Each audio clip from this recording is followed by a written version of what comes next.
I had a hobby too. Mine happened to be guns and ballistics, and I studied guns and ballistics as much as I could, and I wrote an article about high velocity. So out of all my years working at Weatherby, the last 5 have been some of the most exciting. Working with Adam, with him running the company. And to think that I get the opportunity of carrying on my grandfather's legacy 75 years later here in Sheridan, Wyoming, I mean, it really is a dream come true. Oh, I'm home. Thank God I'm home. On Our Mark, the Weatherby Podcast.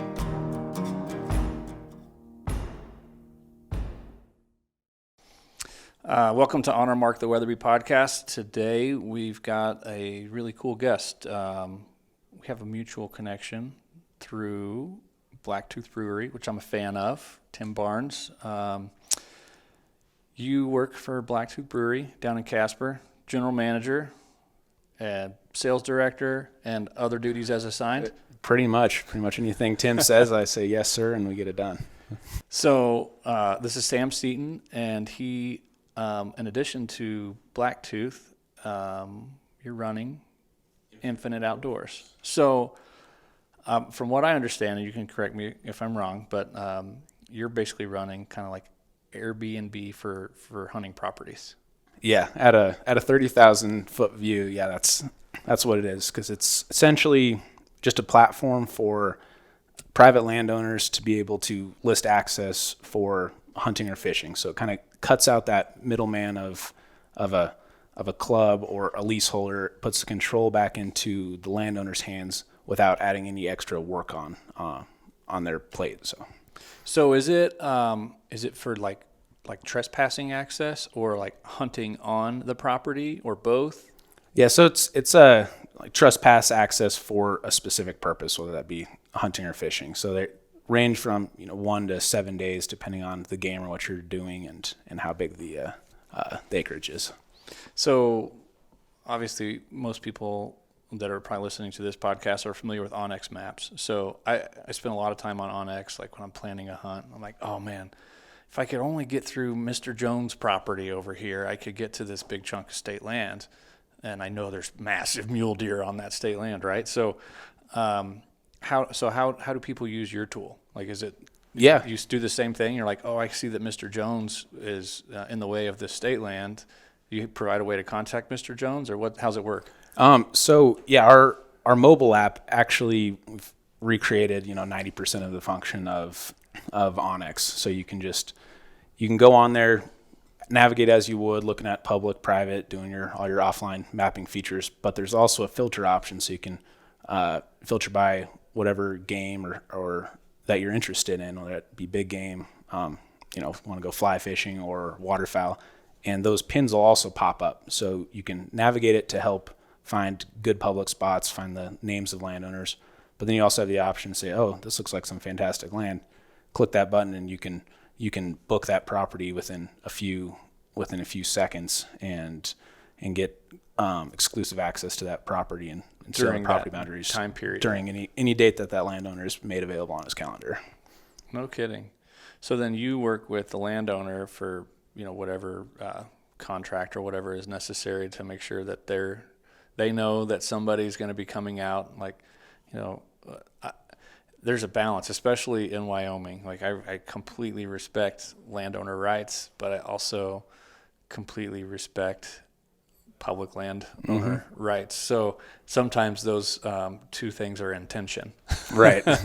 So how does it work? Like, why does a landowner put their property on your program?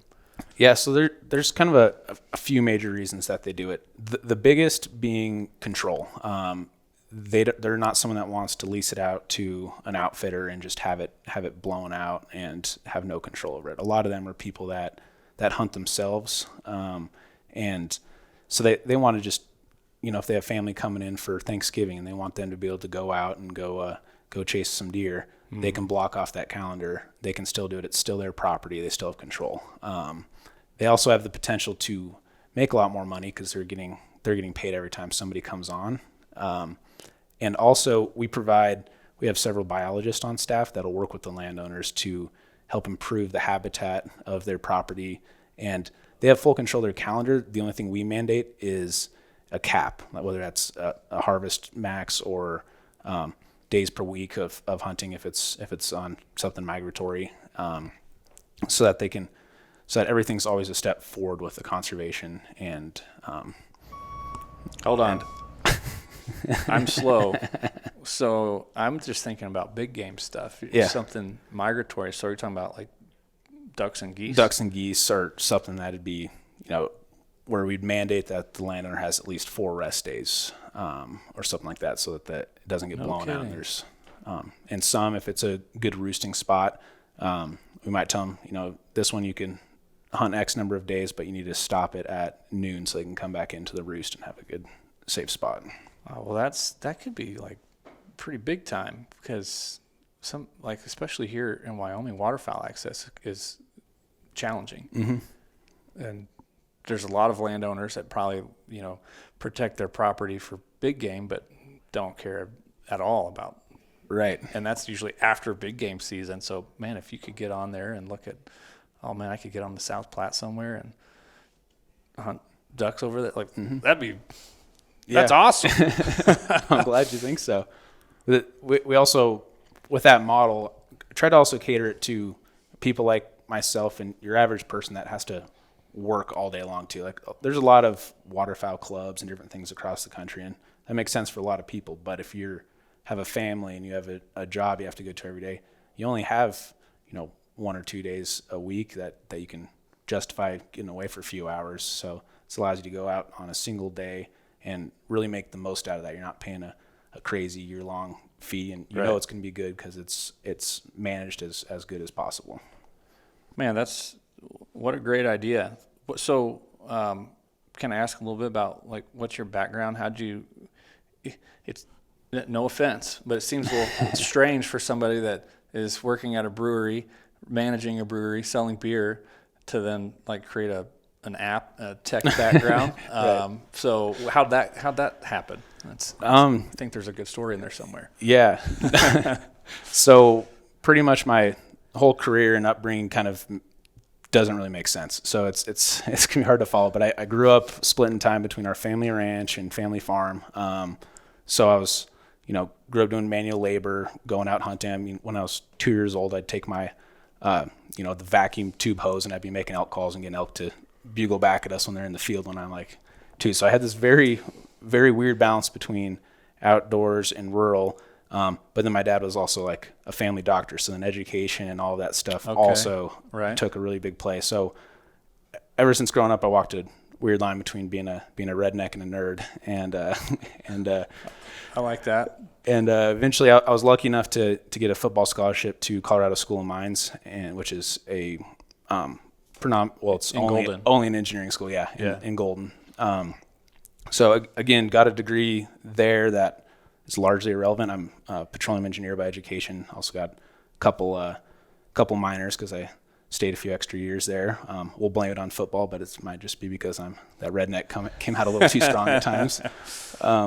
But so I did that, but the best thing that did was connected me with really smart people that are on our team and other co-founders that know how to code and everything. So to jump forward, when I was in my senior year, started kind of working with some landowners out in eastern Colorado that I'd known forever, that had been abused by some clubs and outfitters, and I was like, hey, if you just continue to let me hunt, I'll run this for you. Like, you'll have full say of whatever. I'll just give you the money. And started doing that every year. If I got to the point where it was making too much money, I just gave it back to them, because I'm like, I don't care. That's not my mission's not to make money off this. I'm still have, I just want to hunt on your place, man. I just want to go hunting.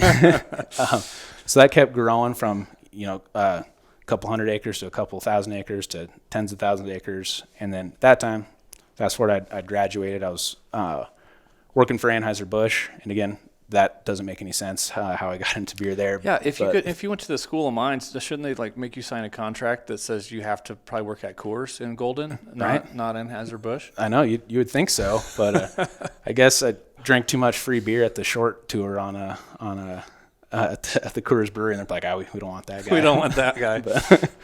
But then Anheuser-Busch is unique in that they only hire engineers into the supply side and production side of the company. Interesting. So I was like, I can go to Midland, Texas, or I can For oil field stuff. for oil field stuff, Yeah. or I can make some beer and learn supply chain and do things like that. So So Anheuser has a big office in Fort Collins, right? Yep. Yeah. So that's where I started with them, was that big production facility in Fort Collins, and I was the GM of the warehouse out there, and then did some MSS, like management system specialist, after that, before going into the job that I held when Infinite Outdoors started, which was being the director of the regional distribution center in Aurora. So that's what I was trying to run, that whole facility that supplied, most of the western states, and then taking all these phone calls from people who wanted to hunt, and then bounce with the landowners, let them know who's there, drawing out these maps of areas where they're allowed to go. And it was just, I'm like, all right, this is getting to be too much. But I had inadvertently proven a very viable business model in need of landowners and hunters. Sure. And so that's when I kind of reached back out to my buddies that were, a lot smarter than myself and had the ability to develop what was in my mind. And that's when we started Infinite Outdoors, hired them on. I threw some money at it, raised some more money, and got did the whole build out for it's like 8 or 10 months just to get to the very basic working of it. And then we launched in August of 2020 and been cruising ever since. No kidding.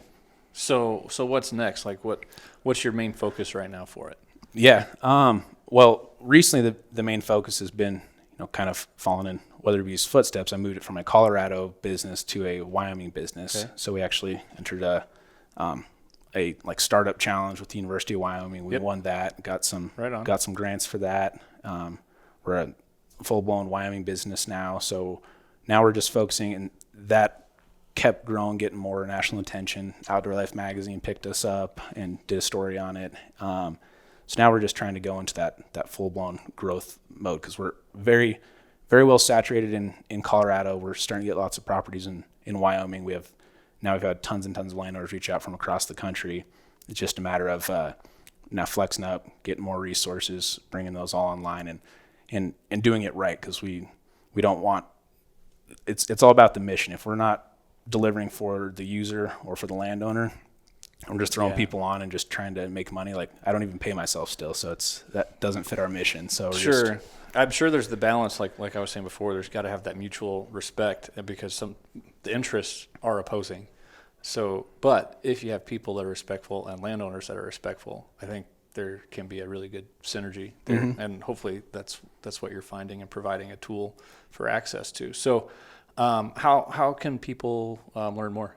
Yeah, so our website is infiniteoutdoorsusa.com, so you can check us out there. We also are on social media, Facebook and Instagram, under the Infinite Outdoors Project is what that's is where we'll be found there. Or I think our Instagram handle is infiniteoutdoors_USA. So you can get more information there. We also have our mobile app, which is the best thing to use, but it does cost. It's free to download, but it's $39.99 a year to use the platform and have access to the advanced mapping and booking. But that fee, we actually partner with different conservation groups, and you get to pick where that goes. So if you're in there like, I want this money, when I sign up here, I want that to help Rocky Mountain Elk Foundation. You just Right on. select that, and it goes right to them. Or if you like veteran organizations, have a bunch on there. So it's kind of another way of giving back and trying to first create something that is good for everybody before ever worrying about my personal profitability. Man, that is really cool. I'm excited personally to play with it and maybe learn a little bit more. So we haven't done this on the podcast in a while, but I thought it'd be good to do a Weatherby top five. So I got a couple questions for you. Okay. Kind of somewhat rapid fire. So favorite Weatherby cartridge? 300 Weatherby mag. Why?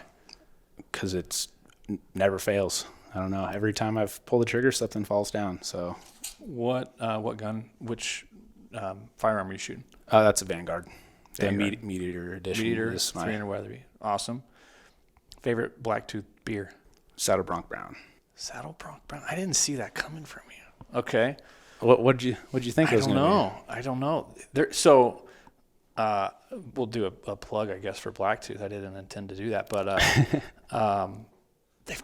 Blacktooth has some really good brews. Mm-hmm. I'm not a lush drinker, but I like a beer every once in a while, and their Copper Mule. Yeah. I don't know I'm not like a fruity beer guy, but if you've never been to Sheridan, or you guys, Blacktooth has Casper, Sheridan, Cheyenne. Yep, that's our 3 brew locations. If you make it to Wyoming, you're probably going to be coming through one of those 3 towns. Good chance of. You should stop in and apparently try a Saddle Bronc Brown or a Copper Mule, and then let us know which one is better on our mark at weatherby.com. Email us to say which one's better. But my goodness, the Copper Mule is it's like Moscow Mule in beer form. And the first time I had it, I read the bottle, and it's like, what, ginger cream ale? Is that what it says? Yep, ginger lime cream ale. Yeah, and I'm like, that sounds awful.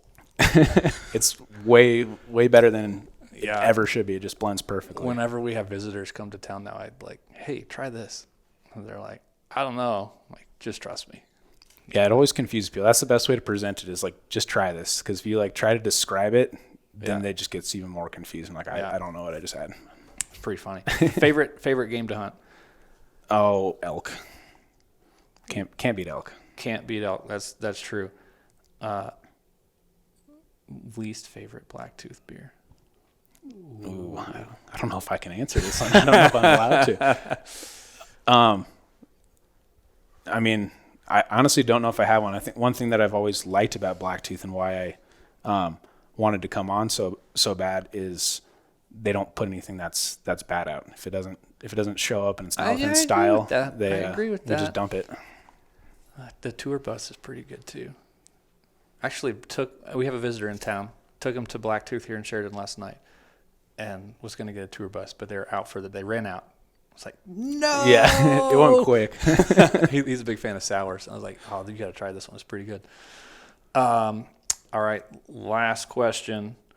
How did you get here today? I flew here in my sketchy little experimental plane I have. I knew that already. It was a loaded question.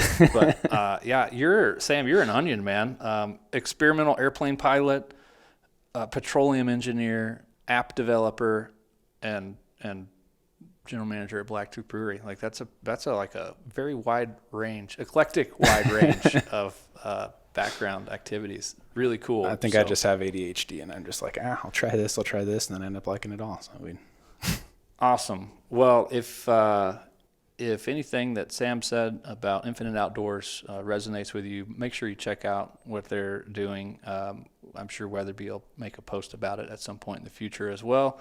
And make sure you like us and follow us on Facebook and Instagram. And the best way to follow us, because of the internet believes we're a bad gun company, is to join our newsletter because we host that and we can't get throttled. It's like walking on eggshells. It's a double-edged sword, yeah. We had to change the name we always do fundraisers at Blacktooth for Mule Deer Foundation, and had to change the name from Gunnapalooza to Mule Deer Palooza if we wanted to run any paid ads. So yeah, it's a fun game. I'm actually on the national board for Mule Deer Foundation, and I remember talking to Sean Blazak about that, the regional director. Mm-hmm. Shout out. But yeah, it's crazy. They were going to do one in Sheridan like a couple months back, and Facebook did not show it to anybody. Yeah, it's wild. So they had a hard time getting anybody there. And the previous ones, they were like sold out, packed. It's awesome.